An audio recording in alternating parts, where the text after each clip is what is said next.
सो हम इस लेक्चर में हम लोग जानेंगे net charge calculation. So let be begin with net charge calculation. Net charge calculation से पहले आपको थोड़ी बहुत जानकारी होनी चाहिए अमीनो एसिड्स के बारे में, इसीलिए आपको क्या करना है कि अमीनो एसिड्स को बहुत अच्छे से पढ़ना है। जब तक कि अमीनो एसिड्स आपको अच्छे से जानकारी नहीं होगी तो आप नेट चार्ज किसी भी पेप्टाइड पे कैलकुलेट नहीं कर सकते हैं, ठीक है। तो बेसिक चीज़ जो मैं आपको पहले के लेक्चर्स में डिस्कस करूँगा, अमीनो एसिड्स के बारे में बताया हूँ, आप उस लेक्चर्स को देखें। देखने के बाद आप तभी इस नेट चार्ज कैलकुलेशन के चैप्टर पे आएंगे, ठीक है। तो सबसे पहले हम लोग नेट चार्ज कैलकुलेशन के लिए 2-3 बातें हमें याद रखना है कि अमीनो एसिड के पास क्या होता है, ज्यूटराइनिक प्रॉपर्टी होता है। ज्यूटर आयन कहने का मतलब हाइब्रिड आयन, वो या तो कैटायनिक फॉर्म में होगा या फिर वो अनायनिक फॉर्म में होगा, ओके, ठीक है। जब पीएच बहुत कम होता है तो अमीनो एसिड कैटायनिक फॉर्म में होता है, यानी नेट उसके पास क्या होता है, पॉजिटिव चार्ज होता है। और जैसे जैसे ए डीप्रोटोनेट होता है, सबसे पहले डीप्रोटोनेट कहाँ से होगा, ये यहाँ से होगा, ठीक है, क्योंकि एसिडिक ग्रुप से सबसे पहले क्या होगा, हाइड्रोजन लूज करने की क्षमता सबसे ज़्यादा होती है। तो COOH क्या करेगा, सबसे पहले अपना प्रोटोन लूज करेगा, तो ए इस फॉर्म में पहुँच जाएगा, देख रहे हैं, NH3+ और ए माइनस, और इसे कहते हैं डाई प्रोटिक एसिड। प्रोटिक का मतलब 2 प्रोटोन लूज करने वाले। सिंपल जितने भी अमीनो एसिड्स हैं मैक्सिमम वो क्या है, जो नॉर्मल, जिनके आर ग्रुप में कोई चेंजेज नहीं है, आर ग्रुप में कोई बहुत ज़्यादा मतलब कि कोई ऐसा एक्टिव ग्रुप नहीं है जो कि चार्ज कंटेन करे, तो वो सब के सब क्या हैं, डाई प्रोटिक अमीनो एसिड्स कहलाएंगे, ठीक है। जबकि कोई आर ग्रुप में कोई एडिशनल चार्ज ना हो तब, ठीक है। अब यहाँ पे आपको एक जानकारी हमेशा ये याद रखना है कि अमीनो एसिड जब नेक्स्ट टाइम प्रोटोन लूज करेगा तो वो NH3 ग्रुप से करेगा, तब ए कंप्लीट एनायनिक फॉर्म में होगा, और जब इस फॉर्म में होगा तो चार्ज क्या हो जाएगा, नेगेटिव हो जाएगा। यानी कि जब pH वैल्यू बहुत हाई होगा तो हाइड्रोजन का कंसंट्रेशन क्या हो जाएगा, बहुत ही कम जाएगा, हाइड्रोजन आयन कंसंट्रेशन बहुत लो हो जाएगा, ठीक है, सिस्टम में। ये चीज़ को आपको मतलब कि प्रैक्टिकली समझना होगा आपको इस चीज़ को कि ये कैसे हो रहा है। और जब pH वैल्यू जब बीच में होगा, ज्यूटराइनिक फॉर्म में होगा, तो नेट जो चार्ज होगा उस पर 0 होगा, ठीक है। चलते हैं आगे बढ़ें, चलिए आगे बढ़ते हैं। एक चीज़ आपको हमेशा याद रखना है कि properties and convention associated with common amino acids. तो जितने भी अमीनो एसिड हैं इनके बारे में आपको थोड़ा बहुत याद रखना है। क्या याद रखना है, तो सबसे पहले आपको याद रखना है अमीनो एसिड के सारे नेम, कौन नॉन पोलर है, एलिफैटिक कौन कौन है, आर ग्रुप में क्या क्या है, ठीक है, और एरोमेटिक अमीनो एसिड्स कौन कौन है, फिनाइलएलानाइन, टायरोसिन, ट्रिप्टोफान, पहले भी मैंने डिस्कस कर रखा है। पोलर अनचार्ज कौन कौन है, serine, threonine, cysteine, aspartic acid, ठीक है, अस्पाराजीन, सॉरी स्पार्टिक एसिड नहीं, अस्पाराजीन और ग्लूटामेट, ये हैं पोलर और अनचार्ज। पॉजिटिवली चार्ज अमीनो एसिड कौन है, लाइसिन है, हिस्टीडीन है, एजिनिन है। और नेगेटिवली चार्ज जो मैंने पहले बोला था स्पार्टिक एसिड, यहाँ पे स्पार्टेट है और ग्लूटामेट है जो कि नेगेटिवली चार्ज अमीनो एसिड है। इनमें आपको ध्यान क्या रखना है, सिंगल लेटर कोड आपको बहुत अच्छे से सारे अमीनो एसिड्स का पता होना चाहिए, ट्रिपल लेटर भी आपको पता होना चाहिए, और इसके साथ साथ आपको pKa और pKb वैल्यू आपको याद रखना है। याद इतना तो आप नहीं रख पाएंगे, लेकिन हाँ कुछ कुछ चीज़ें आपको याद रखना है, जैसे कि जब हम आगे आने वाले लेक्चर्स में आपको बताएंगे कि क्या क्या नेक्स्ट अपकमिंग स्लाइड्स में हम आपको ये डिस्कस करेंगे कि आपके दिमाग में क्या क्या चीज़ें होनी चाहिए। लेकिन हाँ ये है कि आपको कुछ कुछ चीज़ें याद रखना है, ठीक है। जैसे कि सिस्टीन है, सिस्टीन का क्या होता है, आर वैल्यू का 8 वैल्यू होता है, यानी 8 मतलब कि उसका पीके वैल्यू होता है, PKR जो हुआ ए होता है, टायरोसिन का 10 होता है, अर्जिनिन का 12 होता है, ठीक है। यानी कुछ कुछ जो कॉमन है वो आपको याद रखने, इसीलिए मैंने यहाँ पे एक छोटा सा और एक दिया है ताकि आपको ये चीज़ समझने में प्रॉब्लम ना हो। लेकिन हाँ इस चीज़ में आपको सिस्टीन याद रखना है, हिस्टिडीन बहुत ज़्यादा उपयोग होता है, ठीक है, लाइसिन बहुत ज़्यादा उपयोग होता है, तो लाइसिन का आपको याद रखना है, हाँ ठीक है। तो ये सारी चीज़ें आपको पता होनी चाहिए कि क्या पीके वैल्यू है, क्या पीके भी वैल्यू है, ठीक है। लेकिन जब हम चार्ज कैलकुलेट कर रहे होते हैं तो बेसिक एजेंडा हमको क्या रखना है दिमाग में, वो आप याद रखिए। जब मैंने आपको बताया था pH 3 हो, 7 हो, 11 हो, इन 3 बातों पे आपको याद रखना है। तो किसी भी अमीनो एसिड में प्राइमरी स्ट्रक्चर होगा और उसके साथ उसके R ग्रुप्स होंगे, ठीक है। तो प्राइमरी ग्रुप जो होगा वो pH 3 पर क्या होगा, जब pH 3 होगा, वैल्यू जो pH की वैल्यू है वो 3 होगी, तब COOH और NH3 मतलब NH3 पे चार्ज होगा और A बिल्कुल नॉर्मल कंडीशन में होगा और R ग्रुप पे से कोई भी आपको कुछ ज़्यादा नहीं मिलेगा। NH3 होगा तो NH3 पॉजिटिव में मिलेगा, मतलब यहाँ पे कोई प्रोटॉन लूज नहीं करेगा, ठीक है, लो pH पे, ठीक है। जैसे ही आप pH हाई करेंगे, pH 7 हुआ तो pH 7 पे सबसे पहले या इसके बीच में भी COOH जो था ये सबसे पहले प्रोटॉन लूज कर देगा, ठीक है, प्राइमरी ग्रुप का। यानी जनरल फॉर्मेट का जो कार्बोजाइलिक एसिड ग्रुप है उसका जो pKa वैल्यू होता है वो 2 होता है, याद रखिएगा। pKa वैल्यू क्या होता है, 2 होता है। और अमीन ग्रुप का pKa वैल्यू क्या होता है, 10 होता है। ये आप हमको दिमाग में हमेशा डाल के रखिएगा, ठीक है। तो ये सबसे पहले प्रोटोनेट हो गया, तो ये जो फॉर्म हो गया ये ज्यूटेरानिक फॉर्म में हो गया, यानी प्लस माइनस कटा 0 हो गया, तो ये ज्यूटेरानिक प्रॉपर्टी में आ गया। और यहाँ पे भी आपके क्या होंगे, आर ग्रुप में भी ध्यान रखना है कि ये जो एडिशनल जैसे एस्पार्टिक एसिड है, ग्लूटामिक एसिड है, उसमें क्या है COOH ग्रुप होता है, ठीक है। तो वो क्या होंगे, वो भी डिप्रोटोनेट कर जाएंगे। लेकिन हाँ, जैसे SH ग्रुप हो गया और OH हो गया टायरोसिन का, ये सब नहीं छोड़ेंगे अपने हाइड्रोजन को। क्यों, क्योंकि pH 7 है और इनकी जो pKa वैल्यू होती है वो 10 से ऊपर होती है, ठीक है। तो pH 7 पे इनका कोई भी अंतर नहीं होगा, ठीक है। लेकिन जब बहुत ज़्यादा pH बढ़ा देंगे तो हाइड्रोजन आयन कंसंट्रेशन क्या हो जाएगा, बिल्कुल कम हो जाएगा, वो सारा डिप्रोटोनेट हो जाएगा। तो डिप्रोटोनेट हो गया तो ये तो ऑलरेडी डिप्रोटोनेट था, ये भी डिप्रोटोनेट हो गया, ठीक है। जैसे यहाँ पे 3 था तो इसका भी हाइड्रोजन 1 का चला गया तो डिप्रोटोनेट हो गया, फिर यहाँ पे भी डिप्रोटोनेट हो गया। और ए NH3+ अब क्या किया, जब ज़्यादा pH बढ़ गया तो ए भी लूज कर दिया, SH से H चला गया तो S- हो गया, OH जो था टायरोसिन का वो से O चला गया। तो इस तरीके से आप देख रहे हैं कि जैसे जैसे pH बढ़ रहा है तैसे तैसे ये आपको दिमाग में रखना है फंडा चार्ज कैलकुलेट करने से पहले, ठीक है। अब हम आपको थोड़ा सा बात बता दें, अगर pH वैल्यू 7 से कम है तो नेट चार्ज मे बी की पॉजिटिव नेचर का हो, मैक्सिमम प्रोबेबिलिटी है, ठीक है। और pH अगर 7 से ज़्यादा हो गया तो नेट चार्ज क्या होगा, नेगेटिव में आएगा, ठीक है। ये आप अपने दिमाग में बैठा लीजिए, ठीक है। नेचर ऑफ अमीनो एसिड क्या होते हैं, मैक्सिमम जो आपको अमीनो एसिड्स हैं जिनमें एक NH3+ हो और एक CH2 हो, तो इस कंडीशन के जो भी आपको अमीनो एसिड मिलेंगे वो डाइप्रोटिक नेचर के होंगे, ठीक है। और ट्राइपोटिक अमीनो एसिड क्या होंगे, जिनमें R ग्रुप जो है, जो R मोइटी है, जो एडिशनल R ग्रुप है, अगर उसमें अगर आपको अगर कोई ग्रुप मिलता है तो मामला बदल जाएगा। जैसे सिस्टीन में SH होता है, टायरोसिन में OH होता है, स्पार्टिक एसिड में COOH होता है, ठीक है। ग्लूटामिक एसिड में COOH होता है, अर्जिनिन लाइसिन में एक एडिशनल अमीन ग्रुप होता है, उनका भी अपना रोल है। हिस्टिडीन का भी अपना एक अलग रोल है, ठीक है। हिस्टिडीन का pK वैल्यू कितना होता है, 6, ठीक है। अर्जिनिन का 12, स्पार्टिक एसिड का 4, ग्लूटामिक एसिड का 4, ठीक है। सिस्टीन का 8। ये सब आपको याद रखना है, ठीक है। pK वैल्यू बहुत ज़्यादा इंपॉर्टेंट होगा जब आपको अच्छे तरीके से चार्ज कैलकुलेट करना हो तो। लेकिन रफली आइडिया हम आपको देंगे कि कैसे हम लोग मतलब कि कम समय में भी जब निकालेंगे तो वही हम कंक्लूजन में वही पहुंचेंगे कि वो उतना ही चार्ज उस पर होगा, ठीक है।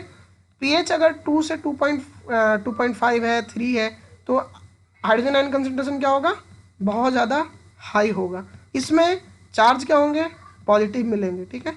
जैसे जैसे आप एसिडिक कंसंट्रेशन क्या होगा, लेस एसिडिक होगा, यानी pH बढ़ेगा तो धीरे धीरे हाइड्रोजन आयन वहाँ से रिलीज करेगा और डीप्रोटोनेशन की क्रियाएं शुरू हो जाएंगी। और जैसे जैसे pH बढ़ेगा वैसे वैसे सारे जो ग्रुप्स हैं वो हाइड्रोजन को लूज करने की पोटेंशियल में आ जाएंगे, ठीक है। चलिए अब आपको अच्छे से इस चीज़ को दिमाग में बैठा लेना है, ठीक है, ताकि आपको कभी भी जब आप काम कर रहे हो तो आपको कोई प्रॉब्लम ना हो, ठीक है। अगर pH 3 है तो NH3 प्लस एक एडिशनल होता है, जैसे एन टर्मिनस पे ए होगा, जैसे पेप्टाइड कोई होगा, सपोज देखिए मैं आपको थोड़ा सा बताऊं, क्योंकि हमको लग रहा है कि आप बहुत अच्छे से समझ नहीं रहे, ठीक है। अब है यहाँ पे आपको एक एन टर्मिनस होता है प्रोटीन का और एक सी टर्मिनस होता है, ठीक है। एन टर्मिनस पे क्या होगा, NH3 होगा प्लस, और यहाँ पे C माइनस। तो शुरुआत में जब pH 3 होगा तो ए ग्रुप तो होगा ना, तो जब आप चार्ज कैलकुलेट कर रहे होंगे तो उसमें +1 अपने मन से ऐड करेंगे, ठीक है। कुछ भी हो, जितना भी होगा। और आपको याद रखना है कि जब आप pH 3 पर चेक कर रहे होंगे, यानी एसिडिक pH पे चेक कर रहे होंगे, तो आप बेसिक अमीनो एसिड को दिमाग में रखेंगे, कितने बेसिक अमीनो एसिड उसमें हैं, और उसके लिए जितना आपको मिलेगा उसमें +1 ऐड करते जाएंगे, ठीक है। तो आप जैसे एक एग्जाम्पल के थ्रू हम आपको बाद में समझा रहे हैं, नीचे आपको एग्जाम्पल है, इसको हम समझाएंगे अच्छे से। लेकिन आपको याद रखना है कि जब pH कम हो, तो मैंने आपको पहले बताया था पेप्टाइड पे कैसा चार्ज होगा, नेट पॉजिटिव चार्ज होगा, ठीक है। जब pH 7 होगा तब आपको कुछ नहीं देखना है, सिर्फ आपको एसिडिक अमीनो एसिड को ध्यान में रखना है और उस पर जो भी चार्ज होंगे और वही उसका नेट चार्ज हो जाएगा। जब pH बहुत ज़्यादा बढ़ जाएगा, यानी कि डीप्रोटोनेशन में प्योर टोटली डीप्रोटोनेट हो जाएगा, यानी सारा का सारा मतलब पूरा का पूरा सिस्टम अपना प्रोटोन को डोनेट कर देगा। तो जो हाईली डीप्रोटोनेशन का स्टेट आ जाएगा, तब आप एसिडिक अमीनो एसिड को देखेंगे कि उसमें कितने एसिडिक अमीनो एसिड हैं, सिस्टीन को देखेंगे, टायरोसिन को देखेंगे, और एक चीज़ और एडिशनली जो यहाँ पे आप देख रहे हैं COO माइनस का, ठीक है, COO माइनस का, इसमें एक माइनस क्या होगा, -1 और एडिशनली ऐड कर देंगे। हाई pH पे, लो pH पे क्या कर रहे थे आप, +1 ऐड कर रहे थे, और यहाँ पे COO माइनस का आप क्या करेंगे, एक -1 ऐड करके जोड़ देंगे, और जितना अमीनो एसिड होगा, जितना भी अमीनो एसिड होगा निगेटिव चार्ज वाला अमीनो एसिड, उसको ऐड करके जितना नेगेटिव आएगा वैल्यू, वो क्या हो जाएगा, आपका नेट चार्ज को देगा। आइए तो हम आपको एक अच्छे तरीके से हम आपको शुरू से समझाते हैं। ये आपका क्या है, स्ट्रेच ऑफ पेप्टाइड है, ठीक है। इसमें क्या क्या है, ग्लाइसिन है, प्रोलीन है, सिस्टीन है, स्पार्टिक एसिड है, लाइसिन है, मेथायोनिन है, ठीक है। चलिए, तो आपको क्या करना है, सबसे पहले तो जो डाई प्रोटिक अमीनो एसिड है उसको दिमाग से हटा देना है, क्योंकि उनका कोई मतलब नहीं है चार्ज कैलकुलेशन के टाइम पे, ठीक है। मेथायोनिन भी है, मेथायोनिन का भी कोई मतलब नहीं है। अब आपको क्या ध्यान रखना है, सबसे पहले pH 3 पर, pH 3 पर आप किसको ध्यान देंगे, मैंने बताया था आपको ना, सिर्फ बेसिक अमीनो एसिड दिमाग में रखना है कि कौन कौन सा बेसिक अमीनो एसिड। तो बेसिक अमीनो एसिड यहाँ पे कितना मिल रहा है, सिर्फ एक, लाइसिन, ठीक है। तो लाइसिन का एक, और दूसरा अमीन ग्रुप का मैंने पहले ही बताया था कि एक ए वाला ऐड होगा, तो 1 + 1 कितना हो गया, 2। तो pH 3 पर नेट चार्ज कितना हो गया, 2, ठीक है। अब हम चलते हैं नेक्स्ट, ठीक है। नेक्स्ट हम चलते हैं pH 7 पे। pH 7 पे मैंने आपको क्या बोला था, सिर्फ आपको एसिडिक अमीनो एसिड देखना है, ठीक है। एसिडिक अमीनो एसिड कहाँ कहाँ है, इसमें एक है आपका जाके स्पार्टिक एसिड, ठीक है। और कोई दूसरा आपको दिख रहा है, यहाँ पे कुछ नहीं दिख रहा, तो एक ही है, तो भैया चुपचाप एक आप लिख दीजिए, यानी pH 7 पे क्या हो गया, -1 नेट चार्ज हो गया, ठीक है। अब आप आ जाइए pH 11 पे, फिर ध्यान से देखिए इसी चीज़ को, ठीक है। फिर pH 11 पे आपको क्या देखना है, मैंने आपको क्या बोला था, एक तो ए वाला दिमाग में रखना है कि ए वाला भी लूज हो जाएगा, तो यहाँ पे क्या हो जाएगा, -1, इसका एक -1 आपको दिमाग में ऐड कर लेना है, यानी एडिशनल आपको जितना भी होगा नेगेटिव चार्ज का अमीनो एसिड वो ले लेना है, और -1 उसमें ऐड करना है, ठीक है। तो आप यहाँ पे क्या करेंगे, कितने आपको नेगेटिव चार्ज के अमीनो एसिड दिख रहे हैं, बताइए, एक स्पार्टिक एसिड, ठीक है, और एक सिस्टीन भी दिख रहा है, तो सिस्टीन पर भी मैंने क्या बोला था कि सिस्टीन का भी हम लोग देखते हैं कि उसमें -1 है या नहीं। तो एक -1 यहाँ हो गया, एक -1 यहाँ हो गया, ठीक है, देख रहे हैं। और कहीं कुछ आपको दिख रहा है, एक अस्पार्टिक एसिड हो गया, एक सिस्टीन हो गया ना, एक अस्पार्टिक एसिड एक सिस्टीन। तो एक अस्पार्टिक एसिड का ले लिए, एक सिस्टीन का ले लिए, और एक आपको एक -1 ऐड करना है। तो ये तीनों मिलकर के नेट 11 पे कितना हो गया, -3 चार्ज हो गया। शायद मैं आपको समझाने में सक्षम हुआ। आइए और एग्जाम्पल से इसे समझने की कोशिश करते हैं, ठीक है। अब ध्यान से देखिएगा, ये आपका पॉलीपेप्टाइड है, ठीक है। इस पॉलीपेप्टाइड में आपको क्या सबसे पहला क्या स्टेप है, जो डाइप्रोटिक अमीनो एसिड उसको हटा दीजिए। ग्लाइसिन है, हटा दीजिए। मेथाइनिन है, हटा दीजिए। यहाँ पे है, उसे भी हटा दीजिए। डाइप्रोटिक अमीनो एसिड मैंने यहाँ से आपके हिसाब से हटा दिया, ठीक है। अब क्या देखेंगे, एक ट्रिप्टोफान था इसलिए ट्रिप्टोफान भी हट गया। अब आपके पास क्या बच रहा है, एक इस ग्रुप और ए ग्रुप। दिमाग में याद रखना है, लो पीएच पे यहाँ का +1 ऐड होगा, हाई पीएच पे यहाँ से -1 ऐड होगा, ठीक है। और तब हम pH 3 पर देख लें। pH 3 पे क्या होगा, pH 3 पर क्या होगा कि आपको देखना है basic amino acid. Basic amino acid इसमें क्या है, एक लाइसिन है बस, तो एक हो गया, और एक एडिशनल आपको ऐड करना है। तो pH 3 पर आपका जो नेट पॉजिटिव चार्ज है वो 2 हो गया।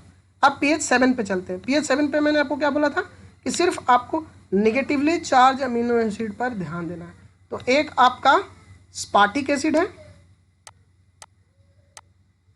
और दूसरा ग्लूटामिक एसिड है। तो एक इसका माइनस, एक इसका -1, नेट -2। अब pH 11 पे चलते हैं, बहुत ज़्यादा। तो सारे के सारे मॉलिक्यूल्स क्या हो जाएंगे, डीप्रोटोनेट हो जाएंगे। ध्यान से आप इसको देखिए। तो यहाँ पर एक नेगेटिव चार्ज, 2 नेगेटिव चार्ज और 3 एसिस्टीन का और एक चौथा ए, यानी जब ये चारों को जोड़िएगा तो pH 11 पे कितना चार्ज हो गया, नेट चार्ज 4 हो गया। समझ में आई बात। चलिए अब इसको आप अपने आप थोड़ा सा ध्यान से देखिए और अपने आप से करने की कोशिश कीजिए। वीडियो पॉज करके बिना देखे कोशिश कीजिए कि आप इसको अपने आप से कैलकुलेट कीजिए, ठीक है।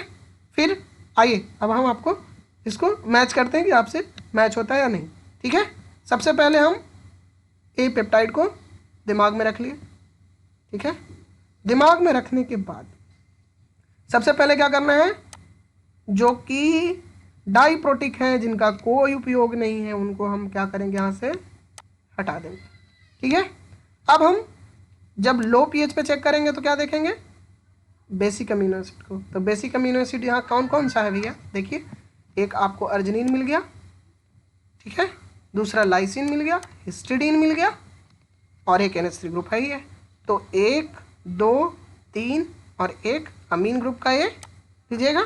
तो ये सब जो जब ऐड कीजिएगा तो आपको क्या मिलेगा, नेट पॉजिटिव चार्ज 4, ठीक है।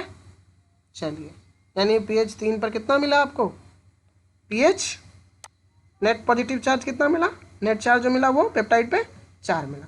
अब हम pH 7 पे चलते हैं, ठीक है। pH 7 पे चलेंगे तो आपको क्या देखना है, सिर्फ इसमें आपको देखना है नेगेटिव चार्ज वाले अमीनो एसिड, सिर्फ एसिडिक अमीनो एसिड। तो एक ए हो गया, एक ए हो गया, स्पार्टिक एसिड, दूसरा ग्लूटामिक एसिड, ठीक है। तो ए दोनों हो गया। तो नेट जो चार्ज होगा पेप्टाइड पे 7 पे कितना होगा, -2। अब pH 11 पे चलते हैं। pH 11 पे क्या होगा भैया बताइए, सारे के सारे जो भी फंक्शनल ग्रुप हैं वो अपना का अपना प्रोटोन क्या करेंगे, डीप्रोटोनेट करेंगे, यानी टोटल डीप्रोटोनेशन होगा।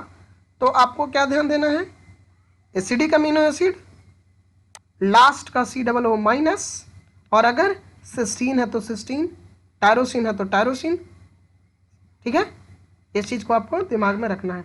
तो एक स्पार्टिक एसिड मिल गया, एक ग्लूटामिक एसिड मिल गया, एक टायरोसिन मिल गया, और एक आपका COOH जो जनरल फॉर्मेट अमीनो एसिड का जो कार्बोक्सिलिक एसिड ग्रुप है उसका एक नेगेटिव चार्ज ए मिल गया, ठीक है। तो नेट नेगेटिव चार्ज कितना आ गया, 1 2 3 4। तो इस पेप्टाइड पे pH 11 पे जो नेट चार्ज होगा वो -4 होगा। ठीक है, आई थिंक आपको ये समझ में आया। ठीक है, तो रूल क्या है, बेसिक फंडा क्या है याद रखने का। सबसे पहले आपको क्या करना है, सारे अमीनो एसिड को देखना है कि कौन कौन से अमीनो एसिड उनमें प्रेजेंट है पेप्टाइड में। दूसरा, आर ग्रुप को आइडेंटिफाई करेंगे। आर ग्रुप कौन कौन सा है, R group positively charge amino acid है, नेगेटिवली चार्ज अमीनो एसिड है, सिस्टीन है, टायरोसिन है, क्या है, नहीं है, ये सब रहेंगे तो ही इफेक्ट आएगा। ठीक है, और डाइप्रोटिक अमीनो एसिड है तो उनको आप सीधे नेग्लेक्ट कर देंगे। ठीक है, और प्रोटोनेट करना शुरू करेंगे आयनाइजेबल ग्रुप को। शुरू में क्या होगा, प्रोटॉन हमेशा कार्बोजाइलिक एसिड ग्रुप से ही रिलीज होगा, और जब लास्ट में जब बहुत ज़्यादा जब pH बढ़ जाएगा, जब टोटल डिप्रोटोनेट हो जाएगा, सारा का सारा सिस्टम डिप्रोटोनेट हो जाएगा हाइड्रोजन आयन, तब वो क्या हो जाएगा, आपका NH3 ग्रुप भी अपना क्या करेगा, लूज कर देगा। ठीक है, चलिए तो अब हम इसको और अलग एग्जाम्पल से भी चेक करने की कोशिश करते हैं। ठीक है, अब हम यहाँ पे ग्लाइसिन और अस्पार्टिक एसिड लेकर के चल रहे हैं। अब आपको लॉन्ग वे से आपको समझाएंगे कि जब मान ले जाए तो ठीक है भाई, कम समय में निकालना है निकाल ले, लेकिन फंडा क्या है, कैसे हम इस चीज़ को एक ऐड कर ले रहे हैं लो pH पे, एक ऐड इधर से कर ले रहे हैं, जब बहुत ज़्यादा pH जा रहा है तो COO में -2 का एक वहाँ से नेगेटिव चार्ज ऐड कर ले। ये सब खेल जो है वो pKa का है। अगर pKa आपके दिमाग में बैठा हुआ है तो ये बहुत ज़्यादा इंपॉर्टेंट है कि pKa जब आप जानेंगे तो आइसोइलेक्ट्रिक पॉइंट पर भी आपको अच्छे से दिमाग काम करेगा। यहाँ पे मैंने एक छोटा सा एग्जांपल इसलिए लिया ताकि आपको अच्छे से मैं समझा सकूँ। मैंने बोला था कि अमीनो ग्रुप का pKa क्या होगा, 10 होगा। जो कार्बोजाइलिक एसिड जो ग्रुप होगा उसका क्या होगा, pKa 2 होगा। और एडिशनल जो स्पार्टिक एसिड जो होता है उसका जो COOH ग्रुप का pKa होता है 4 होता है। ठीक है, ये आपके दिमाग में इतना आ गया। चलिए, तो pKa इसका 10, इसका 2, इसका 4 दिमाग में आ गया। चलिए, अब हम चलते हैं pH 3 पर क्या होगा। pH 3 पर आपको क्या मैंने बोला था कि आपको ध्यान देना है क्या, basic amino acids. Basic amino acid इसमें कोई है नहीं है, कोई भी बेसिक अमीनो एसिड नहीं है। ग्लाइसिन है जो कि डाइप्रोटिक है, इसका कोई मतलब ही नहीं है। ठीक है, तो एक आपका यहाँ से आया +1 और यहाँ से आया -1। ठीक है, समझ में आ रही बात। तो ग्लाइसिन पर क्या होगा, जब pH कम होगा तो एक NH3 का ये +1 हो गया, ग्लाइसिन का 0 होगा और मेन चेन का -1 हो गया। तो भैया pH 3 पर क्या होगा, नेट पॉजिटिव चार्ज क्या होगा, 0 होगा। ठीक है, अब pH 8 पे चलते हैं। ठीक है, pH 8 पर जब चलेंगे तो क्या होगा, NH3 ग्रुप अभी भी इसका pKa 10 है तो इस पर कोई असर नहीं होगा। ठीक है, प्रोटॉन लूज नहीं करेगा। Glycine 0, A -1। ठीक है, तो यहाँ पे +1 था, ये -1 था। ठीक है, और ये एडिशनल जो चार्ज है -1 है यहाँ से ऐड हुआ, तो pH 8 पर क्या होगा कि नेट चार्ज क्या होगा, -1 होगा। समझ में आया बात। चलिए आगे चले। चलिए अब pH 11 पे चलते हैं। जब A भी लूज कर देगा तो A 0 हो गया, ग्लाइसिन 0 हो गया, मेन ग्रुप का -1 है, और R ग्रुप भी अब क्या होगा, डीप्रोटोनेट हो जाएगा क्योंकि ये pH 4 है। ठीक है, ये R ग्रुप से यहाँ पे आया था तो pH 1 था। ठीक है, -1 R ग्रुप से आया यहाँ। ठीक है, और यहाँ पे R ग्रुप क्या है, तो एक -1 यहाँ से आया और एक -1 यहाँ से आया, तो नेट चार्ज होगा वो -2 होगा। समझ में आया बात। pH 3 पर क्या हुआ, फिर से इसको एक बार देखते हैं। pH 3 पे क्या हुआ, इसका +1 ग्लाइसिन का 0 और COO माइनस मेन चेन का A, ठीक है, -1, तो प्लस माइनस कट के 0 हो गया। अब A तो 0 हो गया, लेकिन जब pH 8 पे जाएंगे तो A4 वाला तो डिप्रोटोनेट हो जाएगा, 8 पे 4 वाला तो डिप्रोटोनेट होगा। तो इसका R ग्रुप का जो -1 है, ये आपको दिमाग में रखना है कि 4 पर 4 वाला जो pK था वो डिप्रोटोनेट करके -1 एक यहाँ पे -1 चार्ज दिया, तो यहाँ पे 8 पर क्या हो जाएगा, -1। अब pH 11 पे चलते हैं, जब हाई हो जाएगा तो A भी डिप्रोटोनेट हो गया, तो A तो 0 हो गया, क्योंकि प्लस तो अब रहा नहीं। ग्लाइसिन 0, ये मेन चेन का -1, R का -1 कट करके -2, ठीक है, समझ में आई बात? चलिए, ठीक है, तो A हो गया आपका जा करके। अब हम इसको लिखते हैं, A आपका 2 हुआ, 4 हुआ और 10 हुआ। ये क्या है आपका pKa वैल्यू है। और pH 1 पर कितना था, +1, pH 3 पर आपका हो गया 0, pH 7 पे हो गया -1 और pH 11 पे बहुत ज़्यादा प्रोटोनेशन पे क्या हो गया, देख रहे हैं, -2। तब आप इसको अगर मान लीजिए आपको निकालना हो इसका आइसोइलेक्ट्रिक पॉइंट, तब क्या देखेंगे, 2 और 4 के बीच में हो रहा है 0, आ रहा ना 0, तो 2 + 4 pK1 + pKr, R means R group वाला, तो 4 पर ये डिप्रोटोनेट कर गया था, जो कि -1 आया था। तो यहाँ पे 2 और 4 इसको लेंगे बटा 2 करेंगे, तो इसका जो आइसोइलेक्ट्रिक पॉइंट है वो क्या होगा, 3 होगा। समझ में आया आइसोइलेक्ट्रिक पॉइंट क्यों 3 होगा? क्योंकि हम ऐसे भी जो बहुत ज़्यादा ऑड होता है वैल्यू, उसे हम रिजेक्ट कर देते हैं, ये भी ध्यान रखिएगा। क्योंकि ऑर्जिट्राइनिक प्रॉपर्टी वाला ही जो 2 pK वैल्यू को हम आपस में लेते हैं और उसको एवरेज लेकर के बता देते हैं कि ये इसका आइसोइलेक्ट्रिक पॉइंट होगा, ठीक है।